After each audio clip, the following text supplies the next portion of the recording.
दोस्तों नमस्कार। मैं हूं रोमा और आप देख रहे हैं न्यूज नशा।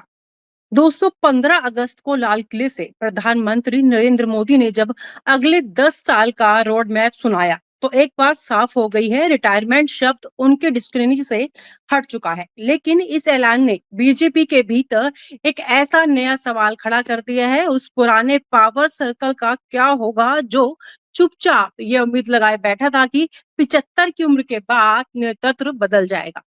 नाम तो आप भी जानते हैं, वसुंधरा राजे, राजनाथ सिंह, नितिन गडकरी, योगी आदित्यनाथ, संजय जोशी और संघ प्रमुख मोहन भागवत। ये वो चेहरे हैं जिनकी राजनीति महत्वाकांक्षाएं अब सीधे इस ऐलान से टकरा गई है। क्या मोदी का 10 साल का प्लान पार्टी के भीतर ही पावर बैलेंस को हिला देगा? और क्या बीजेपी का अगला दशक मोदी वर्सेस मोदी के अपने का दशक बनने वाला है? इन तमाम मुद्दे पर चर्चा करेंगे और हमारे साथ इस समय मौजूद हैं देश के जाने माने senior journalist Pramod Goswami ji. Sir नमस्कार, प्रोग्राम में स्वागत है आपका आज के। जी सर, मेरा जो पहला सवाल आपसे ये है कि क्या आपको लगता है कि मोदी जी का 10 साल का ऐलान सीधे सीधे बीजेपी की पुरानी लॉबी को साइडलाइन करने का संकेत है? रोमा जी देखिए, इससे पहले भी अगर आप देखें ये जो उन्होंने 10 वर्ष का अपना लाल किले के प्राचीर से जो उन्होंने एक संदेश देने का कोशिश की है, यह बताया है देश के विकास को आगे बढ़ाने के लिए जो रोड मैप दिया है, तो ये तो निश्चित रूप से इसके राजनीतिक गलियारों में तो यही संदेश निकल रहे हैं कि वो जो उन्होंने खुद ये एक आचार संहिता लागू की थी कि 75 वर्ष के बाद लोगों को राजनीति, सक्रिय राजनीति से बाहर आ जाना चाहिए। इसमें आडवाणी जी वगैरह, मुरली मनोहर जोशी, ये सारे लोग उनको उन्होंने किनारे कर दिया था। और ये भी एक तब भी एक बहुत आलोचना हुई थी कि शायद अपने सीनियर्स को जो राजनीति में इनको लेके आए लाल कृष्ण आडवाणी, उनको ढक्कन करने के लिए, उनको नेपथ्य में डालने के लिए, उनको कहीं वो हमारे लिए रोड़ा न बने, उसके लिए ये समय सीमा का निर्धारण किया गया था। लेकिन आपको ध्यान होगा कि उसके बाद कुछ ही समय के बाद जब इसको लेके चर्चाएं शुरू हुई, आलोचना प्रत्यालोचनाएं हुई, तो फिर अमित शाह जी ने ये बात कह दी थी कि नहीं, ऐसा कोई संविधान में तो ऐसा कोई चीज नहीं है या कोई 75 की नहीं है, और वो तो कह दिया गया था। ये ठीक, फिर विपक्ष ने आलोचना भी की थी, हाँ ये वैसा ही बयान था जैसा 15 लाख खाते में डालने वाला। तो तब भी बहुत आलोचना हुई थी इस बात को लेकर। लेकिन अब ये फिर मामला आ गया। इसमें देखिए 3 बातें महत्वपूर्ण हैं। एक तो पिछले कुछ समय से संघ और बीजेपी के बीच एक लगभग मुझे लगता है कि 7-8 वर्ष हो गए हैं, कहीं ना कहीं वो पिछले पटना बिहार के चुनाव के समय भी, इससे पहले भी, लोकसभा में भी, उसके बाद भी तमाम चीजें मोदी जी को लेके कहीं ना कहीं नाखुशी सी, हाँ नाखुशी सी एक बात परिलक्षित हुई कि जो मोहन भागवत जी ने जिस ढंग के बयान दिए, जिस ढंग की बात कही, तो उससे ये बात भी बिल्कुल स्पष्ट सी नजर आती है कि कहीं ना कहीं वैचारिक धरातल पर कुछ सामंजस्य नहीं बैठ रहा है। उसके बाद फिर ये नागपुर चले गए, जो कभी नहीं गए, उसके बाद फिर इनको नागपुर भी जाना पड़ा और वहां फिर मुलाकात भी हुई, पैचवर्क की एक शुरुआत हुई, लेकिन वो काम कुछ बना नहीं। इसके बाद दूसरी बात यह है कि उन लोगों के सामने सबसे बड़ा महत्वपूर्ण सवाल है कि जो सेकंड लाइन में खड़े थे और जो अपना भविष्य देख रहे थे कि ये अगर 75 वर्ष के बाद शायद हमारा नंबर आ जाए, तो इसके मतलब ये है कि उनको भी किनारे करने की एक कोशिश ये मानी जा सकती है। अगर ऐसा ही है तो जो एक रणनीति का हिस्सा अगर ये है कि आगे 10 वर्ष उनको रहना है, तो फिर ये सब लोग नेपथ्य में चले जाएंगे। तीसरी बात यह है कि अगर आप देखें तो जोशी जी, गडकरी जी, ये 2 लोगों के लिए और वसुंधरा राजे जी के लिए, इनके लिए ये चीजें आई कि इनको अध्यक्ष बना जाए। अध्यक्ष को लेके पिछले 1.5 वर्ष से जो जद्दोजहद चल रही है, वो कहीं ना कहीं संघ बराबर ये संदेश देने की कोशिश कर रहा है कि अध्यक्ष हमारी मर्जी का होगा। अब ये मनमानी नहीं चलेगी कि सरकार भी आपकी, संगठन भी आपका।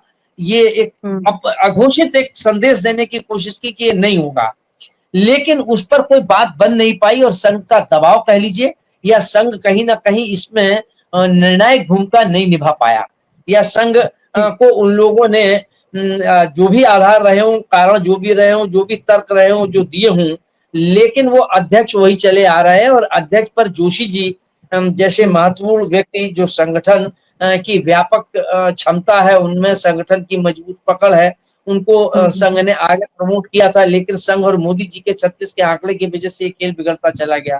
तब फिर दोबारा उन्होंने ज्योतिरादित्य सिंधिया को के नाम की चर्चा आई।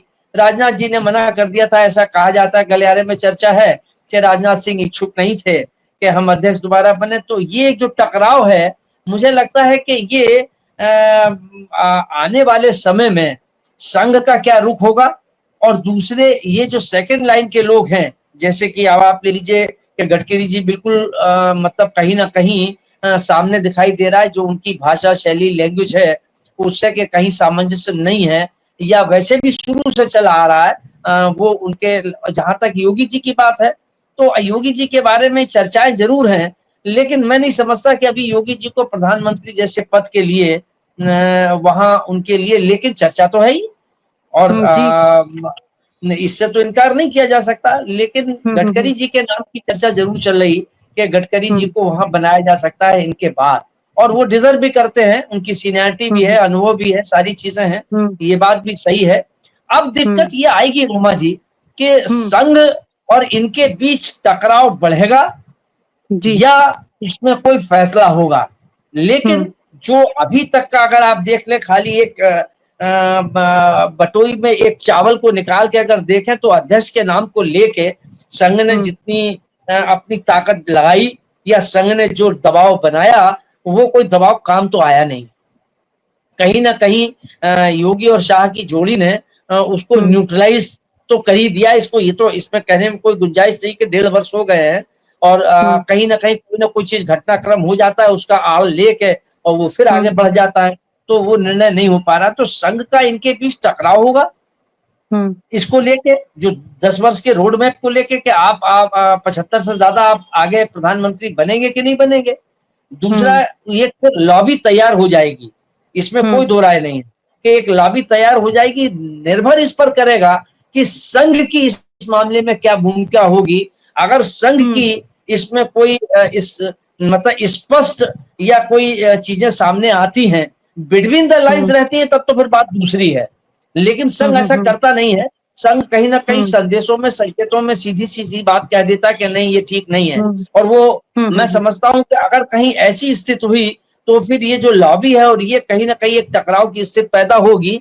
उसके बाद क्या होगा, ये आने वाले वक़्त में तय होगा, अभी कुछ कह पाना बहुत मुश्किल है। सर, जिस तरीके से देखा जाए मोहन भागवत को इम्पोर्टेंस बहुत कम मिल रही है, लगातार वो दिल्ली भी आ रहे हैं, मीटिंग्स भी हो रही हैं, सभी जानते हैं इस बारे में। तो देखा जाए तो ज़मीनी स्तर पर आरएसएस ने काम किया है और आरएसएस ने ही बीजेपी को खड़ा किया है। तो क्या आने वाले समय में क्या आरएसएस कुछ ऐसा एजेंडा लेकर आने वाली है, अंदर खाते हुए कुछ ऐसे नेता तैयार करने वाली है? और लास्ट टाइम पे क्या वो कुछ ऐसे नेता है जो अपनी ओर वापसी खींच लेगी? और अगर इसका दूसरा पहलू देखा जाए तो जो बिहार में चुनाव होने वाले हैं, क्या उसको लेकर ये पूरी प्लानिंग तो नहीं चल रही लोगों को मतलब उलझाने के लिए? आखिर इन दोनों के बीच सच्चाई क्या है? बिहार के इलेक्शन या फिर अध्यक्ष पद या फिर पीएम पद?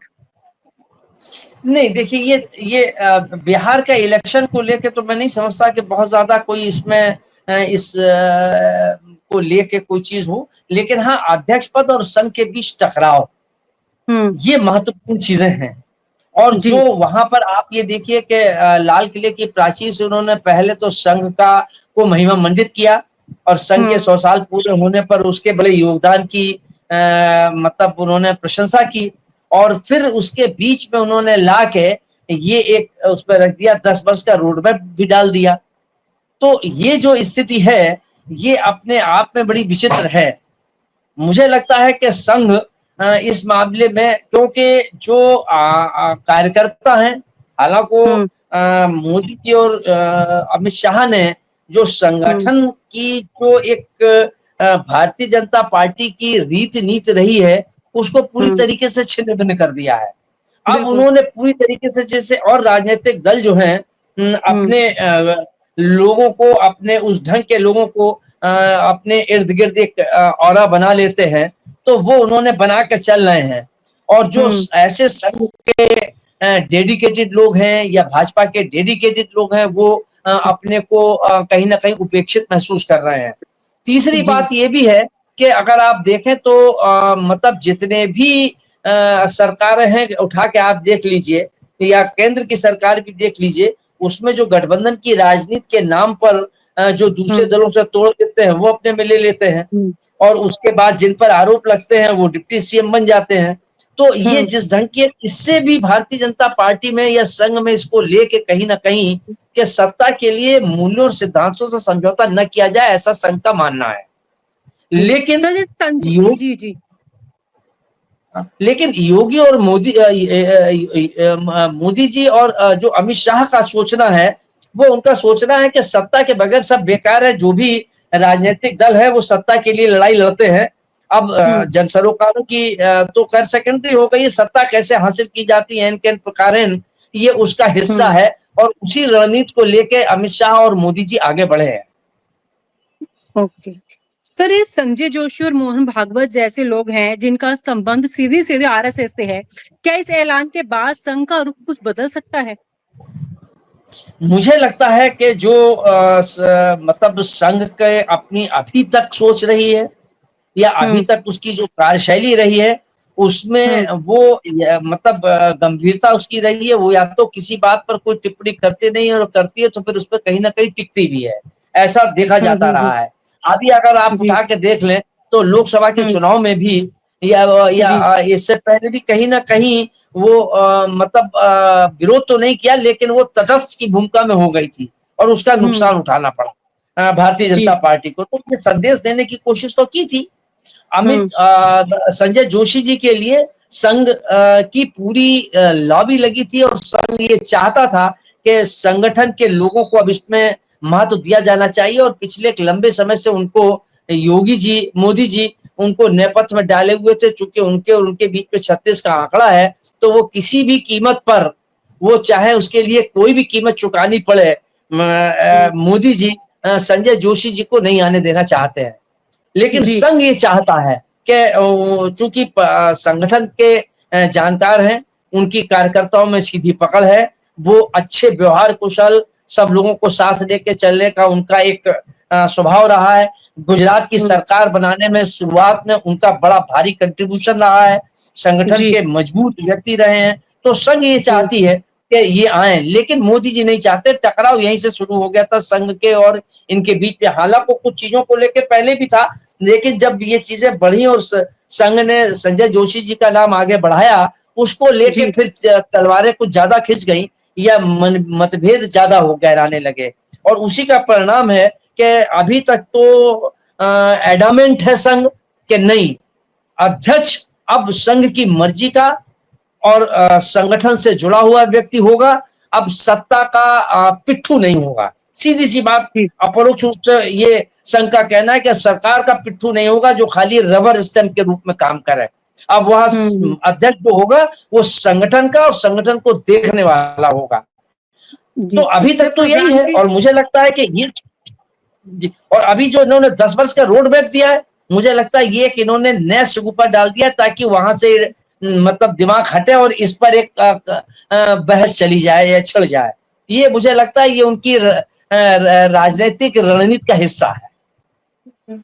सर जैसे प्रोग्राम की शुरुआत में आपने बताया कि बीजेपी का जो संविधान कहता है कि 75 की उम्र के बाद नेताओं को जिम्मेदारी से मुक्त कर दिया जाए। तो क्या मोदी का ये 10 साल का जो प्लान है, उस अनलिखे नियम को तोड़ता है फिर साफ-साफ इसमें क्या कहेंगे आप? नहीं, निश्चित रूप से जो संविधान की चीज़ है वो कहीं न कहीं तोड़ा गया, उसमें कुछ संशोधन होगा। हुँ, हुँ, हुँ। मतलब उसमें तो अच्छा। संशोधन भी तो हो सकता है। तो हुँ, हुँ, अब हुँ। लेकिन दिक्कत यही है कि उसमें फिर ये जो बाकी लोग हैं, जो मतलब सेकंड लाइन के लोग हैं, उनकी क्या भूमिका होगी? वो हुँ, हुँ, हुँ। संविधान संशोधन में संशोधन में क्या भूमिका निभाएँगे? संघ क्या जी। भूमिका निभाएगी?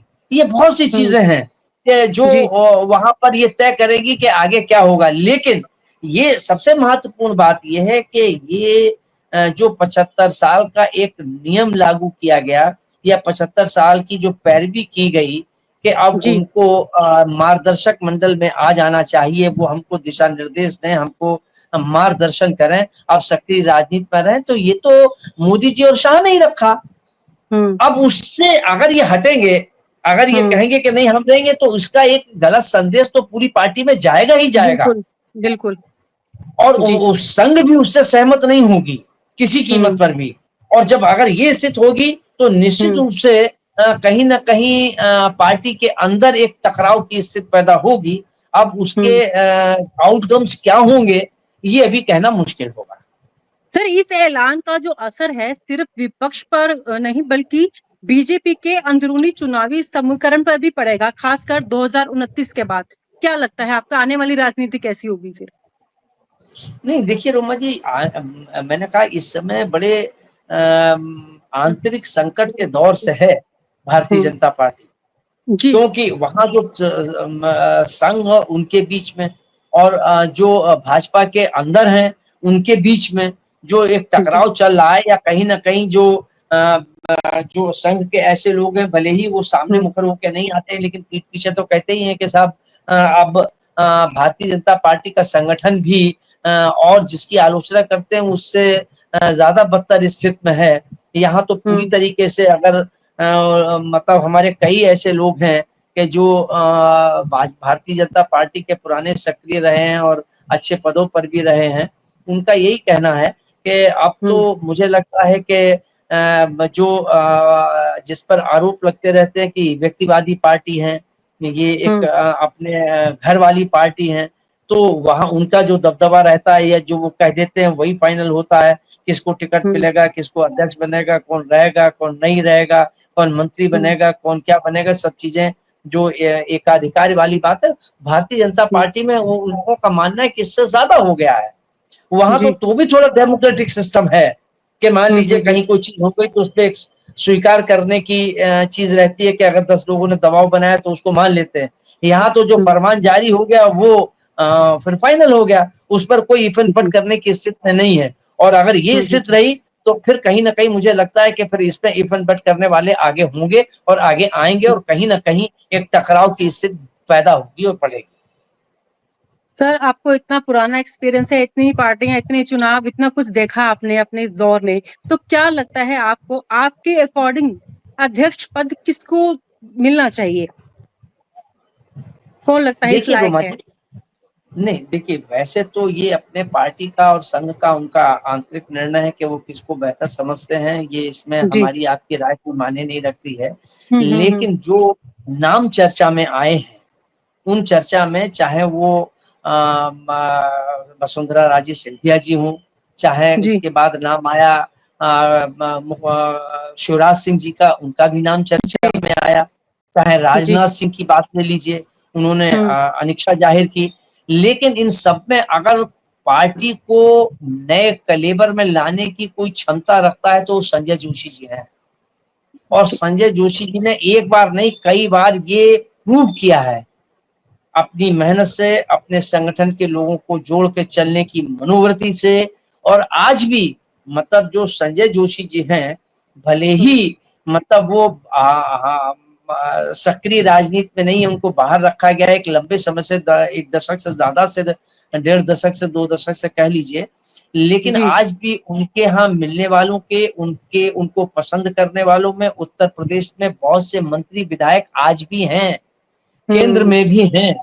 जो जी। उनको, लेकिन वो हुँ, सामने कोई चीज़ कहे ना कहे बात दीगर है। लेकिन उनसे हुँ, बढ़िया संगठन का आदमी कोई दूसरा जो नाम आए हैं सामने, आज जो मैंने आपको नाम गिनाए, इनमें संजय जोशी से बेहतर दूसरा कोई हो ही नहीं सकता है। जो अनुभव के आधार पर उनकी हुँ, कार्यकर्ताओं के बीच में पकड़, नेताओं के बीच में पकड़, या पकड़। कहीं भी हो, वो कभी भी हुँ, हुँ, एक हुँ, घटना छोड़ दीजिए जो उनके हुँ, ऊपर थोपी गई थी। जी, अदरवाइज़ वो कभी भी कंट्रोवर्सी में नहीं रहे, किसी भी कंट्रोवर्सी में, या उनके ऊपर कार्यकर्ताओं ने कभी ये नहीं लगाया कि साहब इन्होंने पक्षपात किया। उन्होंने एक प्रायोरिटी पे रखा, उन्होंने जो डिज़र्व करता था उसको उन्होंने आगे बढ़ाया, जो नहीं करता था हुँ, उसको समझाया कि भाई जी, इससे कंपेयर तुम अपने को कैसे करते हो? देख लो ये स्थितियाँ हैं। तो उनको एक जी, कन्विंस करने की अपने कार्यकर्ताओं को, पावर है। भले ही वो पार्टी के हित में हो ना हो, अब वो निजी तौर पर जी, हो, मैं अगर ये भी हुँ, मान लूँ सेफ फॉर आर्गुमेंट, तो भी हुँ, वो दूसरे को इस बात से कन्विंस कर देते हैं या करते रहे हैं कि नहीं, तुम डिजर्व नहीं करते हो, ये डिजर्व करता है, इसको आगे बढ़ने दो, बाद में तुम्हारा भी कहीं ना कहीं समायोजन होगा। और वो उसके साथ फिर पूरी तरीके से पार्टी के साथ वो जुड़ा रहता है, कहीं बिखराव या मनमुटाव या टकराव की स्थिति पैदा नहीं होती है। ये अद्भुत क्षमता अगर है तो संजय जोशी जी में। जी, बिल्कुल सर, आपने जो नाम दिया बहुत अच्छा नाम है और सुनने भी सूत्रों के हवाले से भी काफ़ी खबर आ रही है, लेकिन अब देखना ये होगा कि जोड़ी किसका नाम तय करती है। फिलहाल आज चर्चा में जुड़े आप सर, आपका बहुत-बहुत शुक्रिया। नमस्कार। और आप हमसे जुड़े रहने के लिए सब्सक्राइब करें YouTube पर, फॉलो करें ट्विटर पर और लाइक करें Facebook पर। और ज्यादा जानकारी के लिए आपको टाइप करना होगा सिर्फ न्यूज नशा।